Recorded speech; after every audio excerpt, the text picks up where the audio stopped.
This story is titled, Rich Neighbor Demanded I Cut Down My 100-Year-Old Oak Tree for His View, so I turned it into a community garden that blocked his entire house. I'm Marcus, 32M, a landscape architect who inherited my grandmother's modest craftsman home in Boulder, Colorado 3 years ago.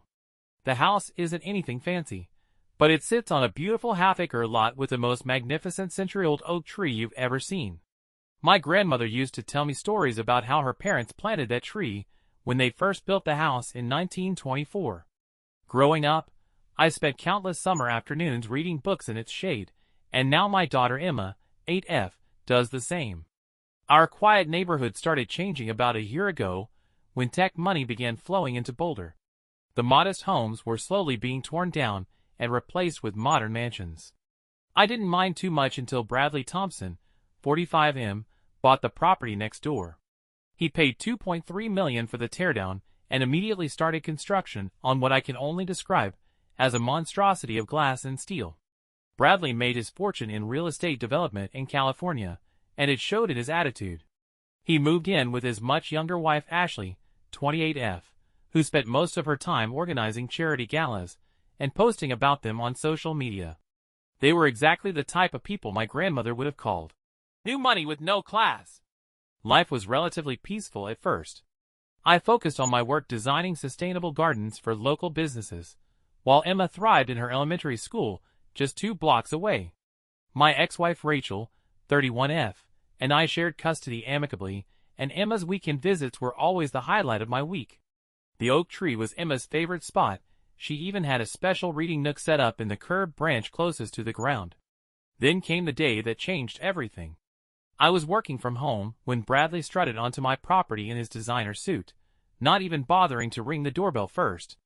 He had the audacity to tell me that my oversized shrub was blocking the mountain view from his new home theater, and he'd already contacted the city about having it removed. He even waved some papers in my face, claiming the tree violated some obscure height ordinance. Little did I know, this was just the beginning of a neighborhood war that would transform not just my property, but our entire community. And Bradley? He had no idea who he was messing with after all. I didn't become one of Boulder's top landscape architects by accident. I spent that evening researching local ordinances and discovered that Bradley's claims about the height violation were completely fabricated. The next morning, I contacted my friend Oliver, 35M, at the city planning office, who confirmed that my oak tree was actually protected under Boulder's Heritage Tree program due to its age and historical significance. But Bradley wasn't backing down. Over the next few weeks, he escalated his campaign against my tree. First came the anonymous complaints to the homeowners association about falling leaves in his pristine pool. Then he hired an arborist who conveniently claimed the tree was diseased and posed a safety risk. I later found out that the so-called expert wasn't even licensed in Colorado. The situation reached a boiling point during Emma's birthday party. We were hosting a small celebration in the backyard when one of Bradley's landscapers accidentally sprayed herbicide near the oak's root system while treating his side of the property line. I caught them in the act and immediately documented everything with photos. The landscaper looked terrified and admitted that Bradley had specifically instructed him to do it. That night, after Emma went home with her mother, I sat under the oak tree feeling defeated. My elderly neighbor Dorothy, 72F, who had lived in the neighborhood for 40 years, came over with a plate of cookies and some interesting information. She mentioned that several other longtime residents were frustrated with how the new developments were destroying the neighborhood's character. More importantly, she told me about an upcoming city council meeting where they would be discussing new community garden initiatives. As I listened to Dorothy, an idea started forming in my mind. Bradley wanted a view? Oh, I would give him something to look at all right. The oak tree wasn't just going to survive, it was about to become the centerpiece of something much bigger. I stayed up all night drafting plans, putting my landscape architecture skills to good use. By morning, I had developed a proposal that would not only protect my tree, but transform our entire street into something the community desperately needed. The next few weeks were a blur of activity. I reached out to my network of local environmental groups and found an enthusiastic ally in Maya, 29F, the director of Boulder's Urban Farming Initiative. She helped me refine my proposal for a community garden that would surround my oak tree and extend across my entire front yard. The garden would serve as an educational space for local schools and provide fresh produce for the community food bank. I also connected with my old college friend Nathan, 33M, now a successful environmental lawyer, who helped me navigate the legal aspects. Together, we discovered that Bradley's massive house actually violated several building codes, including exceeding height restrictions and improper drainage systems that were directing runoff onto neighboring properties. Nathan advised me to keep this information handy, but suggested we focus on the positive aspects of our community garden project first. The more I worked on the plans, the more support I gathered. Dorothy rallied the older residents of the neighborhood, many of whom had beautiful gardens of their own, but were feeling pressured to sell to developers. Local teachers expressed interest in using the garden for science education. Even my daughter Emma's school principal, Ms. Martinez, 41F, offered to integrate the garden into their curriculum. Bradley, meanwhile, was getting nervous. He must have caught wind of my activities, because his tactics changed. One morning, I found an envelope in my mailbox containing a six-figure offer to buy my property. When I didn't respond, his wife Ashley started spreading rumors at her charity events about my yard being a hazard and attracting undesirable elements to the neighborhood. Their attempts at intimidation only fueled my determination. What Bradley didn't know was that I had already submitted my proposal to the city council, complete with architectural renderings, environmental impact studies, and letters of support from various community organizations. The heritage oak tree would become the natural centerpiece of an innovative vertical garden design, with terrace beds and trellises that would effectively create a green wall between our properties. Every plant would be carefully selected for maximum height and density, while still being completely within local ordinances. The day of the city council meeting arrived, and I was ready. The council chamber was packed with community members, including several of Bradley's wealthy friends, who had also been buying up properties in the neighborhood. Bradley himself sat in the front row, wearing his typical smug expression and designer suit. But his confidence was about to be shattered. I presented my proposal with the passion of someone defending not just a tree, but a community's heritage. The renderings showed a beautiful, terrace garden that would provide educational opportunities, fresh produce for local food banks, and a green space for community gatherings. When I mentioned that the project would be partly funded by a prestigious environmental grant that Maya had helped secure, I saw Bradley's expression darken. Then came the moment that changed everything. During the public comment period, something unexpected happened. Bradley's own landscaper, the one who had sprayed herbicide near my tree, stepped up to the podium. His hands were shaking as he pulled out a phone and played a recording of Bradley explicitly instructing him to damage my tree. The chamber erupted in gasps and murmurs. Bradley's face turned a shade of red I didn't think was possible. But the revelations weren't over. Ms. Martinez, Emma's principal, presented data showing how the recent property developments had affected local drainage, leading to flooding in the school's playground. Dorothy and other longtime residents shared emotional testimonies about the neighborhood's transformation. Even Ashley, Bradley's wife, looked uncomfortable as the evidence mounted. The council members were visibly moved. When the vote came, it was unanimous. My community garden project was approved, along with additional protections for heritage trees throughout Boulder. But they didn't stop there. The council also ordered an immediate review of all recent development permits in the neighborhood, including Bradley's property. His face went from red to pale, as the council discussed the numerous code violations that had mysteriously been overlooked during his home's construction. The weeks following the council meeting were intense. Bradley was forced to make significant modifications to his house to comply with building codes, including removing an entire floor of his precious home theater that exceeded height restrictions. The construction noise was constant, but for once, I didn't mind the sound of demolition next door. Maya and I wasted no time getting started on the community garden.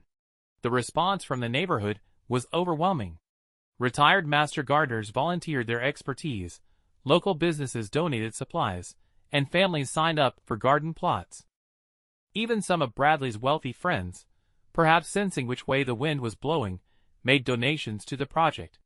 Emma was particularly excited about the garden's design. Together, we planned a children's section with butterfly-attracting plants and child-sized gardening tools. The local elementary school arranged for weekly class visits, and the food bank estimated that our garden could provide fresh produce for dozens of families each month. The vertical garden along Bradley's property line was a masterpiece of passive-aggressive landscaping. I selected fast-growing bamboo varieties, contained in underground barriers to prevent spreading, tall native sunflowers, and climbing vegetables that would create a dense green wall reaching just to the legal height limit. Every plant was chosen not just for its height, but for its ability to thrive in our climate and contribute to the garden's productivity. Bradley and Ashley's attempts to maintain their social standing in the community became increasingly desperate.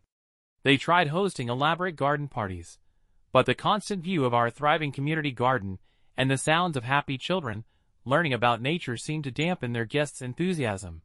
Ashley's social media posts about the changing character of the neighborhood received more criticism than likes. What happened next surprised everyone, especially me. One sunny Saturday morning, while I was teaching a group of kids about composting, Ashley appeared at the garden gate. She looked different, no designer clothes, just jeans and a simple t-shirt. She had tears in her eyes as she explained that she and Bradley were divorcing. It turned out that the stress of the house modifications, combined with the public embarrassment and financial strain, had revealed serious cracks in their marriage. Ashley confessed that she had always loved gardening, but Bradley had banned it as lower class. She shared memories of growing up on her grandmother's farm in Minnesota, and how she'd lost touch with that part of herself while trying to fit into Bradley's wealthy social circle. To everyone's surprise, she asked if she could volunteer at the garden. The community's response to Ashley was mixed at first. Dorothy was skeptical, and some other neighbors remained cold. But when Ashley started showing up every morning at 7 a.m. to water the plants and help with maintenance, attitudes slowly began to change. She had a natural talent for gardening and a genuine desire to make amends. Meanwhile, Bradley's house had become the neighborhood eyesore. Construction equipment cluttered his driveway as workers corrected the code violations. The removed floor of his house left an obvious gap in the architecture, and tarps flapped in the wind where expensive glass panels used to be. His pristine pool, now properly enclosed following safety regulations, sat unused and collecting leaves. The garden, in contrast, was flourishing beyond my wildest expectations. The vertical garden wall had grown so lush that it completely obscured Bradley's view, all completely within legal height restrictions. Local news stations began running features about our successful community initiative, and other neighborhoods started requesting consultations to start similar projects. As autumn approached, our garden became a catalyst for bigger changes in the neighborhood. The city council, impressed by our success, implemented new zoning regulations that required all new developments to include community green spaces. Maya's urban farming initiative received a major grant to expand our model to other parts of Boulder. Even some of the wealthy developers, who had initially supported Bradley, began incorporating garden spaces into their renovation plans. Emma's school project studying the garden's butterfly population won first place at the state science fair. The sight of my daughter confidently presenting her findings to the judges, standing beside the same oak tree where she used to read books, brought tears to my eyes. Ms. Martinez later told me that the garden had inspired several students to pursue environmental science. One particularly satisfying development came when Bradley's other neighbors began following our example. The couple on his other side, inspired by our success, converted their front yard into a native plant sanctuary. The neighbors behind him transformed their backyard into a meditation garden with tall ornamental grasses. Gradually, Bradley's massive house became surrounded by a green barrier of community-maintained gardens. Dorothy started a weekly gardening club that brought together longtime residents and newcomers to the neighborhood. To everyone's surprise, Ashley became one of the most dedicated members. Her knowledge of farm techniques passed down from her grandmother proved invaluable, and she found a new sense of purpose teaching others. The club meetings, held under my oak tree, became a symbol of how our neighborhood was healing and growing together. The food bank partnership exceeded all expectations. By implementing efficient vertical farming techniques and seasonal crop rotation, we were providing fresh produce to over 100 families each month. Local restaurants began featuring our herbs and vegetables in their farm-to-table menus, with all proceeds going back into expanding the garden program. Winter came, and with it, a series of unexpected events that brought our neighborhood saga to a close. Bradley's construction woes had taken a toll on his business reputation, and rumors circulated that he was facing financial difficulties. One snowy morning, a real estate sign appeared in front of his modified mansion. The asking price was significantly lower than what he'd invested in the property. What happened next showed just how much our community had changed. The neighborhood association, led by Dorothy and several other longtime residents, pooled resources with the Urban Farming Initiative to make an offer on Bradley's property. Their vision? To transform the oversized house into a community center with indoor growing spaces for year-round cultivation, educational classrooms, and a commercial kitchen for teaching cooking classes with garden produce. Bradley, facing mounting debts and a crumbling reputation, had no choice but to accept their offer. The day he moved out, I watched from my kitchen window as a moving truck loaded up his remaining possessions. He didn't look at the garden once as he drove away for the last time. Ashley, who had found her own apartment nearby, continued her work in the garden and was even elected to the neighborhood association's board. The conversion of Bradley's house took several months. The excessive home theater space became a bright greenhouse, and the oversized rooms were repurposed into classrooms and meeting spaces. The pool was transformed into a water conservation demonstration project with aquatic plants. Most importantly, the building's height was permanently reduced to comply with local codes, restoring the mountain views for everyone in the neighborhood to enjoy. 1 year after the initial confrontation about my oak tree, I sat on a bench beneath its branches, watching Emma give a tour to a group of visiting students from another elementary school. She proudly showed them the butterfly garden she'd helped design, explaining how the community center used to be the house of a man who wanted to cut down our tree. The irony wasn't lost on anyone. Bradley's attempt to destroy our heritage tree had instead catalyzed a movement that transformed our entire neighborhood. Maya's Urban Farming Initiative has now helped establish similar community gardens in 3 other Boulder neighborhoods. The City Council regularly brings urban planners from other cities to tour our project as a model for sustainable community development. Our garden has become a case study in how environmental conservation and community building can go hand in hand. Last week, I received a letter from my grandmother's old friend in Minnesota. She'd read about our garden in a national magazine and remembered how my grandmother used to talk about that oak tree. Inside the envelope was a faded photograph from 1924, showing my great-grandparents planting the tiny sapling that would become our mighty oak. The photo now hangs in the community center's main hall, next to pictures of our garden's growth over the past year. Sometimes in the early morning, I catch Ashley sitting under the oak tree, drinking coffee and looking peaceful. We've become friends, surprisingly enough, and she often tells me that the garden helped her find her true self again. Dorothy jokes that our oak tree has been bringing people together for 100 years, and now it's doing it better than ever. As for me, well, my landscape architecture business has never been better. I specialize now in designing community gardens and sustainable urban spaces. But my favorite project will always be right here, under this old oak tree, where a neighborhood came together to prove that sometimes the best revenge isn't about destroying something, but about creating something beautiful instead.